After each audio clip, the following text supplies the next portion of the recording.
여러분 잘 지내셨죠? 예. 주보에 나와 있는 대로 9월 28일에 우리 교회가 가을 수련회를 예정하고 있습니다. 수련회에서 우리가 지나온 교회의 역사를 한번 돌아보고 또 앞으로 교회가 어디로 가야 될지, 우리의 과제는 무엇이고, 또 우리가 살려내서 더 오랫동안 간직하고 전승해야 될 것은 무엇인지, 이런 것들을 같이 논의하고 또 함께 의견을 모으는 그런 수련회가 될 텐데, 수련 앞두고 제가 서너 번에 걸쳐서 수련회 때 같이 논의하고 함께 의견을 모아야 될 주제들을 함께 정리를 좀 해보겠습니다. 제가 가끔 설교 시간에 르네상스 이야기하고 근대라는 이야기를 자주 합니다. 왜냐하면 인류의 역사는 500년 전에 새로운 역사가 시작된 것이고, 우리는 그 흐름 가운데 놓여져 있기 때문입니다. 어떤 것은 우리가 선택할 수 있지만 어떤 것은 선택할 수 없는 것들이 있습니다. 내가 한국 사람으로 태어난 것, 선택할 수 없는 거죠. 그러니까 한국이라는 기질 속에 오래된 전통과 유산과 문화와 피 속에 다른 사람들이 이해할 수 없는 독특한 면이 있는 겁니다. 그런 것들을 잘 내가 내 자신이 누구인가를 이해할 수 있을 때 내가 계속해서 발전시켜야 될 점이 무엇이고, 또 반대로 극복해야 될 단점이 무엇인가를 구분할 수가 있는 거죠. 그런 자세를 가질 때 우리가 좀 더 발전하고 성숙할 수가 있는 겁니다. 1000년 동안 이어진 서양 중세의 교회 시대가 막을 내리고 500년 전쯤에 서양에서 르네상스가 발행이 됐습니다. 아시는 것처럼 르네상스는 재생이라는 뜻이죠. 다시 탄생시킨다, 부활시킨다, 잊어졌던 것을 새롭게 끄집어내서 생동감 있게 만든다, 이런 의미가 있습니다. 500년 전 유럽에서 봤을 때 새로 탄생한 것은 뭐냐면, 지난 1000년 동안 저 구석에 묻어두었던 것, 잊어버리고 있었던 것, 잘 활용되지 않았던 것, 그것은 그리스의 정신이었습니다. 그러니까 옛날에는 기독교 세계 이전에는 그리스 정신과 그리스의 사상과 그리스의 문화가 유럽의 주도적인 것이었는데, 기독교가 유럽의 대세가 되면서 그리스의 것들이 자꾸 구석으로 밀려났던 거죠. 그리고 1000년 동안 교회, 하나님, 신앙, 이런 것들이 중심적인 축을 이루어왔던 겁니다. 근데 그것이 너무 강하다 보니까, 너무 1000년 동안 완사이드하게 한쪽 편을 계속 강조하다 보니까 한쪽이 허해지는 거죠. 그리고 1400년, 1300년, 1400년쯤에 이르러서 우연히 옛날 서적들을 다시 발견하게 되면서, 야, 옛날에 이런 게 있었구나, 우리가 미처 잊어버리고 있었네, 이것도 정말 소중한 건데, 신선한데, 새롭네, 이런 것들이 발견되기 시작하면서 그쪽으로 막 문화 역사가 쏠리는 거죠. 그것은 다시 말하면 1000년 동안 잊어버리고 있었던 인간에 대한 발견이었습니다. 인간이 너무 소중한 것이고, 1000년 동안 인간은 죄인이고 무가치한 것이고 아무것도 아닌 것이고 이렇게 계속 주입을 받았는데, 1000년이 지난 다음에 보니까 꼭 그런 것만 아니더라. 인간도 너무 소중한 거고 가치 있는 것이고 아름다운 거고. 그래서 인간에 탐구하기 시작한 거죠. 그래서 르네상스 시대의 예술품들을 보면 인간을 표현하는 것이 굉장히 많이 있습니다. 그리고 그 인간을 표현하는 데 있어서 중요한 관점은 조화와 균형이었습니다. 그래서 인간을 표현할 때 8등신이란 말 있죠. 저 어렸을 때 8등신, 그래서 6인 줄 알았거든요. 근데 인간을 황금 비율로 8분할 딱 했을 때 아주 균형 있게 조화롭게 구성하고 표현하는 것이 가장 이상적인 아름다움이다라고 하는 겁니다. 그렇게 균등하게 할 수 있다. 그럼 계산을 해야 되죠. 계산한다는 것은 인간의 이성적인 능력입니다. 이렇게 인간, 이성, 계산, 조화, 균형 이런 것들은 다 같은 연장선상의 개념들이 되는 겁니다. 이처럼 조화와 균형이 굉장히 중요한 것으로 다시 등장한 것이 근대 역사의 의미였습니다. 저도 조화와 균형이 대단히 중요하다고 생각합니다. 개인의 인생 속에서, 사회의 구조 속에서, 역사 속에서 이 조화와 균형의 아름다움을 잃어버리면 사람이 극단적이 되어버려요. 사회 개혁을 외치는 운동권 안에도 항상 이 극단적인 사람들 때문에 문제가 되는 겁니다. 또 사회 구조와 경제 구조 속에도 이 극단적인 소수의 독점 이런 것들이 문제가 되는 겁니다. 건강한 인생, 건강한 사회, 건강한 역사라고 하는 것은 어떻게 조화와 균형을 개인의 내면 속에서 사회와 역사 속에서 경제 구조 속에서 시스템적으로 구현해낼 수 있는가 하는 것이 대단히 중요한 겁니다. 우리는 조화와 균형이 대단히 중요한 그런 시대에 살고 있는 겁니다. 500년 전쯤에 처음 개신교가 등장했을 때 우리의 뿌리입니다. 개신교는 어떻게 등장했냐? 개신교의 모토는 1000년 동안 이어온 중세 카톨릭을 반대한다는 것이 모토였습니다. 왜냐하면 카톨릭은 너무나 강한, 너무나 획일적인, 너무나 전체주의적인, 너무나 독재적인, 그리고 나중에 가서 너무나 타락한 이런 면이었거든요. 그래서 루터나 뭐 켈빈이나 새로운 종교를 만들자 뭐 사실 그런 건 아니었고, 그릇된 너무 한쪽으로 쏠려 있는 너무 전체주의적인 그런 그 교회를, 캐톨릭 교회를 개혁해보자라고 하는 것이, 개혁이 잘 안 되니까 싸움이 되는 거고 더 이상 같이 못 살아서 나온 것이 개신교고, 그런 것에 대해서 저항한 것이 프로테스탄티즘의 핵심이 되는 거죠. 사실 캐톨릭이라는 것은 거대한 어떤 통합체입니다. 통합체.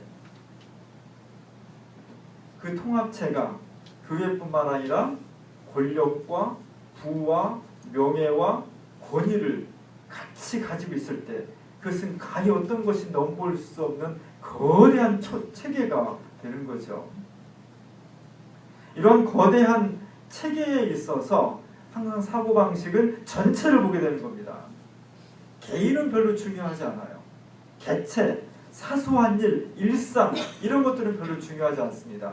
거대한 체계, 큰 틀 이런 것들이 중요한 거죠. 그 큰 틀 속에서 소수의 몇 사람, 교황이나 주교나 아니면 뭐 추기경이나 소수의 몇 사람들이 이 거대한 틀을 움직여 나가는 권력, 부, 핵심 이런 것들을 독차지하게 되면서 수많은 다수의 사람들이 주변으로 밀려나게 되고 소외되게 되는 거죠.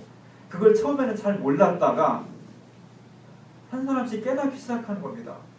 거대한 체계도 중요하지만 내 개인 인생도 너무나 중요한데, 거대한 이상과 틀도 소중하지만 그러나 개체가 너무나 중요한데, 이런 논쟁들이 서양 역사에 1000년 동안 이어진 겁니다. 이걸 보편 논쟁이라고 하는데, 처음에는 전체가 중요하다는 것, 캐톨릭 시즘이 훨씬 강했던 거죠. 세월이 지나가면서 개체가 중요해라는 의식들이 점점 더 넓어지고, 맞아! 그런 사람들이 늘어나서 역전되었을 때 서양 중세가 끝나는 겁니다. 그리고 새로운 근대가 나타나는 거죠.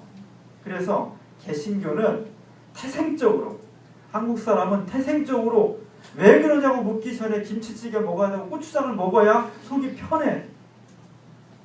미국 사람은 절대 안 그렇죠. 미국 사람 갑자기 고춧가루, 고추장 먹이고 청양고추 먹이면 죽으려고 합니다. 그 사람들은 버터를 먹어야 속이 편해. 왜 그러냐고 묻지 마세요. 그렇게 태어난 거예요. 개신교의 정체성, 개신교의 본질적인 태생은 그렇게 거대한 틀을 중요시하는 캐톨릭시즘의 반기를 든 겁니다. 개체가 중요하다는 겁니다. 그래서 개신교는 루터교도 있고, 루터교의 큰 틀에서 동의하지만 나는 거기에 전적으로 동의하는 건 아니야. 나는 켈빈파야. 장로교도 생겨나고, 나는 그거보다 더 다른 걸 중요시하고 감리교도 생겨나고, 침례교, 수많은 교파가 생겨나는 거죠. 중세 천년 기독교 역사에서도 그런 운동들이 많이 있었습니다. 그러나 전체 틀을 강조하고 그 권위를 절대로 포기하지 않으려고 하는 캐톨리시즘 하에서는 용납이 안 되는 거죠. 그래서 이들은 다 이단으로 핍박을 받은 겁니다. 개신교는 그게 싫은 거예요. 그래서 태생적으로 개체를 중요시하고 개체를 존중합니다. 자율성을 존중해 줍니다. 이것이 개신교가 가지고 있는 우리가 속한 개신교가 가지고 있는 굉장히 큰 장점이에요. 단점은 뭐냐? 통일성이 없습니다. 다 소중해. 저 사람 말도 맞고 저 사람 말도 나는 동의하지 않지만 그 말도 존중해 줘야 돼. 모두가 다 옳아. 통일적이지 않은 거죠. 그런 무질서와 혼란의 폐해를 지금 세계 교회 중에서 한국 교회가 가장 극단적으로 경험하고 있는 겁니다. 한국에는 교파가 무지하게 많죠. 물론 서양에도 교파가 있습니다. 그러나 우리나라처럼 이렇게 많지 않아요. 루터교, 장로교, 감리교 이런 교회들이 그 나라에 한두 개씩 있는 겁니다. 한국은 장로교, 감리교, 그 다음에 침례교, 순복음 엄청나게 많습니다. 그리고 또 갈라집니다. 예수교 장로회, 기독교 장로회, 예수교 감리회, 기독교 감리회. 우리나라 모든 교회는 다 예수교 앞에 붙는 게 있고 다 기독교 앞에 붙는 게 있습니다. 예수와 그리스도가 싸운다고 하는데 희한하게도 예수교가 앞에 붙는 쪽이 다 보수적이에요. 기독교가 앞에 붙는 쪽이 그보다 훨씬 더 개방적이고 좀 더 진보적인 그런 특성을 가지고 있습니다. 예수교 장로회 안에만 하더라도 200개가 넘는 교파가 있습니다. 물론 거기에는 200만, 300만 되는 큰 교단도 있죠. 그러나 진짜 한 10개도 안 되는 교회가 모여서 우리도 한 교단이다라고 말하는 교단 무지하게 많은 겁니다. 근데 그거를 제어를 못해. 왜? 개신교의 본질적인 특성은 개체의 주장과 개체의 중요성을 파괴하지 않기 때문에 우리 이런 사회에 살고 있는 겁니다. 그래서 우리 뼛속에는 통일성, 전체주의에 대한 저항감이 뼛속 깊이 있기 때문에 개체를 중요하다 보니까 무질서와 혼란이 생기는 거죠. 그래서 우리가 정말 건강한 교회를 만들기 위해서는 의식적으로 통일을 지향해야 돼요. 캐톨릭은 반대로 의식적으로 개체를 존중하는 것을 노력해야 되고, 개신교는 거꾸로 하나가 되고자 하는 노력을 의도적으로 해야 됩니다. 그렇지 않으면 무질서와 혼란 속에서 헤어나올 수가 없는 거죠. 사람도 마찬가지 아니겠습니까? 외향적인 사람이 있는가 하면은 굉장히 내향적인 사람이 있어요. 내성적인 사람, 왜 내가 내성적으로 태어났을까? 부모님 한번 원망해봐 소용없어요. 그냥 그렇게 태어난 거예요. 나는 계속 내성적으로 가야지. 이런 사람은 사회성이 결여되고 우울증에 걸릴 확률이 높습니다. 이런 사람은 의도적으로 내가 내향적이구나. 의도적으로 외향적이려고 노력을 해야 돼요. 사람 자꾸 만나려고, 자꾸 밖에 나가려고 하고. 태어나면서부터 활발하고 외향적인 사람이 있어요. 굉장히 건들거리고 그리고 그렇게 차분하지 않아요. 사람은 많이 새기는데 깊이 새기질 못해. 이런 사람은 의식적으로 자기 노력을 해서 혼자 있는 시간을 가져야 되고 책도 많이 봐야 되고 사고 훈련을 많이 해야 돼. 그래야만 안과 밖이 균형을 맞추게 됩니다. 이런 노력들을 내가 어떤 기질이고 왜 이런 모습으로 태어났는지를 파악한 다음에 약한 부분을 보완하려고 하는 노력을 통해서 균형과 조화의 아름다움을 갖춰야만 건강한 삶, 건강한 가정, 건강한 역사가 이루어질 수 있는 겁니다. 오늘 사도 바울은 교회가 하나가 되기를 원하고 있습니다. 사도 바울은 열정적인 사람이었습니다. 가는 곳마다 교회를 개척했습니다. 그리고 그 교회를 그리스도의 몸이라고 표현했습니다. 사도 바울은 예수를 위해서 목숨을 건 사람인데 자기 모든 것을 그 표현대로 배설물로 여긴 뛰어난 신앙인이었습니다.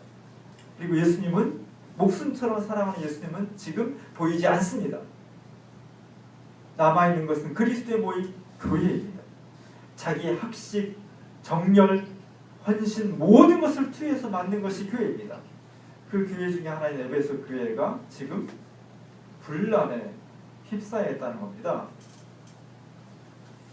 마음이 착잡하죠. 목회자는 교인들이 작든 크든 교인들이 정말 화목하고 하나가 되고 서로 사랑하는 모습을 보면은 너무너무 행복합니다. 교인도 마찬가지겠죠. 교인들이 막 싸우는 모습을 보면 가시방석에 앉아 있는 것 같아요. 그래서 여러분 저 목사도 교인들한테 잘해야 되고 교인들도 목회자에게 잘해야 되는데 교인들이 목회자에게 제일 잘하는 가장 중요한 방법은 서로 사랑하고 서로 인내하고 관용을 통해서 최대한의 분열과 마찰을 줄여나가는 겁니다. 그것이 하나님께 영광이 되는 교회가 돼요. 안 싸웠으면 좋겠습니다. 여러분이 싸운다는 게 아니라 목회하다 보면 별의별 일이 다 있는데요. 부부싸움 할 때마다 목사를 부르는 사람도 있어요. 참 곤란합니다. 정말. 안 갈 수도 없고 웬만큼 말로 싸우는 거 안 부르죠. 대차게 싸우는 가정 식구들이 있습니다. 그럼 참 목사가 그런데 참 가가지고 참 기도하자고 그러기도 그렇고 잘한다고 격려할 수도 없고 어느 한쪽 편을 들 수도 없고 대단히 어렵습니다.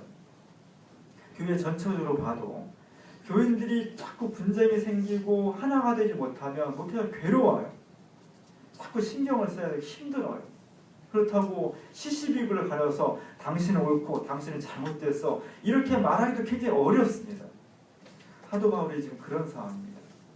근데 이 편지를 쓰는 사도 바울은 지금 감옥에 있습니다. 에베소 교인들도 아직까지 철없는 교인들이었던 것 같아요. 사도 바울은 지금 감옥에 있는데 그 감옥에 있는 그 사도에게 전해주는 소식이 우리는 지금 이렇게 싸우고 있습니다.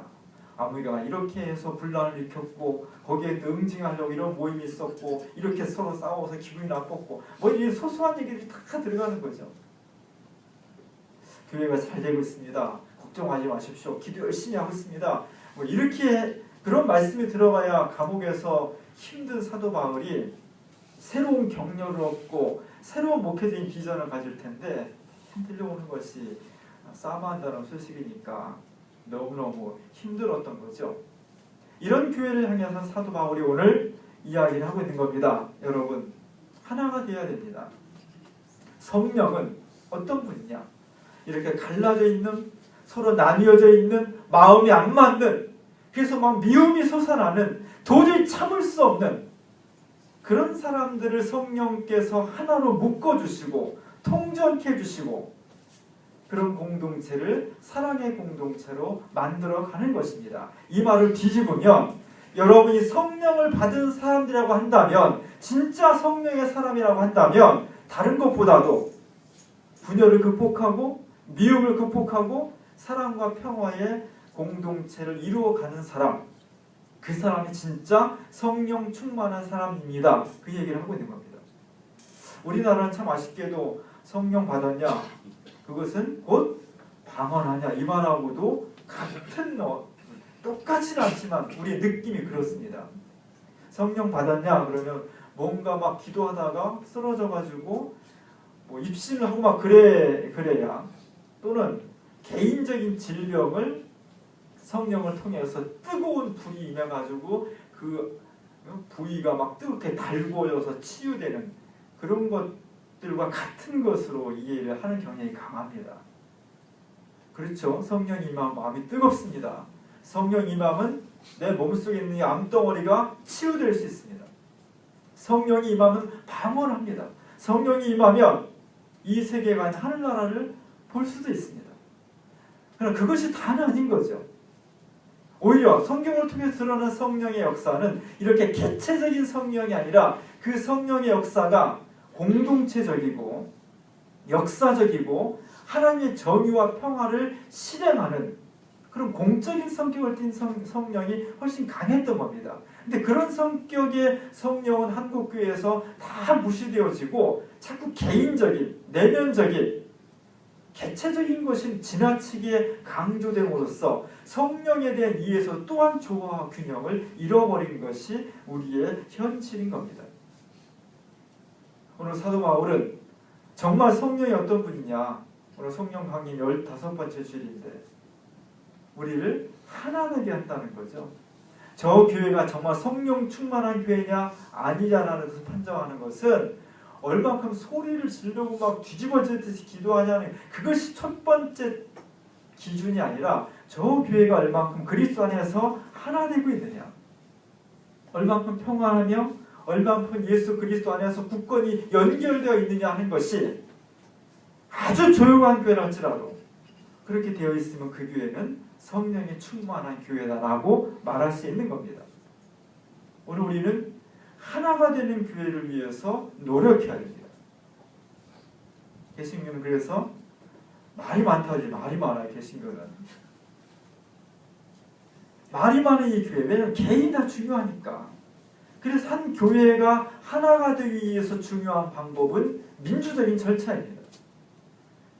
그래서 개신교회는 각 신도회가 있고 재직회도 있고 공동회도 있고 회의를 많이 하죠. 회의를 많이 하다 보면 회의에 들어요. 왜냐하면 너무 말이 많으니까. 그래서 어떤 큰 교회일수록 재직회나 공동회를 안 할 수는 없고 제일 은혜로운 교회는 5분 안에 회의를 끝내는 교회가 성령이 충만한 교회라고 그렇게 강변을 합니다. 그러지 않습니다. 교회가 하나가 되려면 충분히 어떤 의제에 대해서 공감하고 자신의 의견을 발표하고 그래서 자기가 주체적으로 거기에 동의할 때 그때 그 교회가 건강하고 성령 충만한 교회가 되는 겁니다. 문제는 그러다 보니까 해결이 안 되는 거예요. 한번 회의가 열리면 2시간, 3시간씩 고함이 오가고 여기서 이제 성령의 충만함으로 자기 자신의 의가 아니라 하나님의 의라는 공감대, 우리는 다른 이름으로 모인 것이 아니라 예수 그리스도를 믿는 믿음 때문에 모였기 때문에 그 전제를 가장 중요시하면서 자기의 개인의 주장을 절제할 수 있는 믿음, 신앙 이런 것들이 다 조화롭게 이루어져야 되는 거죠. 어쨌든 교회는 하나가 되기 위해서 노력해야 되고 우리가 가지고 있는 신도회나 재직회나 운영회나 공동 이런 여러 가지 회의는 그렇게 하나가 되기 위한 중요한 절차인 겁니다. 굉장히 중요한 겁니다. 여기에 우리가 진심으로 정성을 다해서 참여해야만 우리 교회가 건강하게 되는 거죠. 한국에는 수많은 교회가 있습니다. 3만 개의 교회가 있다고 하고 넓게 치면 5만 개의 교회가 있다고 하고 더 넓게 치면 숫자를 다 헤아리지 못한다고 하는데 수많은 교회가 있습니다. 각자 개체의 교회가 각자의 자기 주장을 할 수 있습니다. 그러나 하나님 안에서 교회가 하나라고 하는 것은 이 개체의 교회가 다 하나의 교회이지만 이 전체 3만 개의 교회가 또 하나의 교회라는 고백입니다. 그래서 교회는 하나의 교회이면서 동시에 장로기로 치면 노회가 있습니다. 감리기로 치면 연회가 있고 교회가 하나의 교회고 노회도 하나의 교회가 됩니다. 그래서 사실 목사는 노회 소속입니다. 교회 소속이 아닙니다. 노회에 소속되어 있는 교회를 노회가 이 교회에 파송하는 겁니다. 그래서 가임 목사 취임식은 교회의 행사가 아니라 노회의 행사입니다. 이게 다른 겁니다. 교회, 노회 다 한 교회입니다. 그 노회들이 모여서 한 교단을 이루죠. 총회라는 한 교단입니다. 이것도 하나의 교회입니다. 이런 여러 교단들이 모여서 또 제가 근무하고 있는 NCC처럼 한국기독교교회협회라는 연합체를 이루는 이것도 하나의 교회를 보는 겁니다. 각 나라에 수많은 교단들이 모여서 WCC, 세계교회협의회라는 또 연합체를 이것도 하나의 교회로 부르는 겁니다. 세계교회협의회 349교단이 가입되어 있는 100여 개 나라의 이 교회 세계적인 연합체가 첫 번째 주장하는 것은 일치입니다. 다 다르죠. 우리나라 교회가 다르고 인도네시아 교회가 다르고 거기에 3분의 1은 정교회가 속해 있습니다. 정교회가 또 다른 전통과 역사와 의식과 무지무지하게 다릅니다. 그러나 그 모든 차이를 넘어서서 우리는 하나다. 하나의 교회다. 이 명제를 교회가 잃어버리면 그리스도의 몸은 균열되어 버립니다. 그래서 우리는 굉장히 하나의 교회를 중요시하게 여겨야 돼요. 그래서 목사는 개교회에서 목회하는 사람도 목사지만 저처럼 기관에 있는 사람도 목회라고 보는 겁니다. 왜? 교회는 단지 개체교회뿐만 아니라 노회, 총회, 교단, 연합회, WCC 모든 것이 다 하나의 교회라는 범주를 가지고 있기 때문입니다. 우리가 7년 동안 어떤 교단에 속하지 않는 상태로 지내왔습니다. 개체교회의 의사, 활동, 신앙 고백 대단히 중요하죠. 그러나 거꾸로 우리나라에 있는 3만 개 교회가 다 개체교회로 그냥 우리는 어느 곳에 가입도 안 하고 터치도 안 받고 내 스스로 결정하고 내 스스로 모든 것을 하겠다는 개체교회로 3만 개가 다 그렇게 활동한다면 우리나라 교회는 어떻게 될까요? 적어도 저는 학계오 작은 교회가 작은 교회지만 나름대로 한국 사회와 교회 속에 앞으로 교회가 이렇게 됐으면 좋겠다라는 것을 방향과 내용을 제시할 수 있는 사명이 있다고 생각합니다. 근데 정말 우리가 주장하는 것이 교단에 가입하고 교단에 속한 것이 많은 문제점이 생겨나니까 문제점이 생겨납니다. 캐톨릭만큼은 아니지만 교단이 또 연합체가 되면 교단이 뭉치면 1000교회, 5000교회 뭉치면 거기에 또 권한이 생깁니다. 권력이 생기고 그 교권을 차지하기 위해서 또 정말 일어나서는 안 될 부끄러운 일들이 일어나고 있고 또 거기에 재산이 생깁니다. 여러 가지 문제가 생겨요.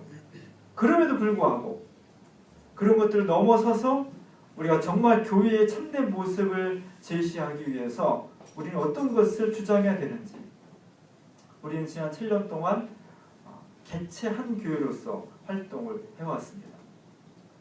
앞으로 정말 이렇게 계속할 건지 정말 이것이 한국 사회와 세계교회에 내놓을 수 있는 교회의 참된 모델인지 이런 것들 진지하게 검토하는 것입니다. 저는 교단을 가입을 한다고 생각합니다.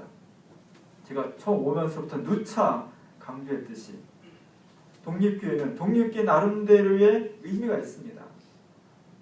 우리나라의 교단의 그런 여러 가지 문제점들 때문에 많은 교회들이 교단을 탈퇴해서 독립했죠. 개체교회로 활동을 했습니다. 근데 어느 순간 그 독립교회들이 모여서 또 독립교단을 만들었습니다. 그건 무슨 이야기입니까? 개신교는 이론적으로는 우리 모두가 다 사제입니다. 만인 사제잖아요. 여러분 다 사제예요. 여러분 다 교회 안 나와도 얼마든지 하나님과 직통할 수 있고 굳이 성직자를 통해서 간접적으로 하나님께 이른다는 그런 캐톨릭주의를 배격한 것이 개신교입니다. 여러분 다 하나님께 직통할 수 있어요. 그렇게 따지면 교회 안 나와도 돼요. 여러분 가정에서 혼자 얼마든지 하나님과 통하면서 예배드리고 신앙생활하고 구원받을 수 있습니다. 근데 왜 교회를 나옵니까?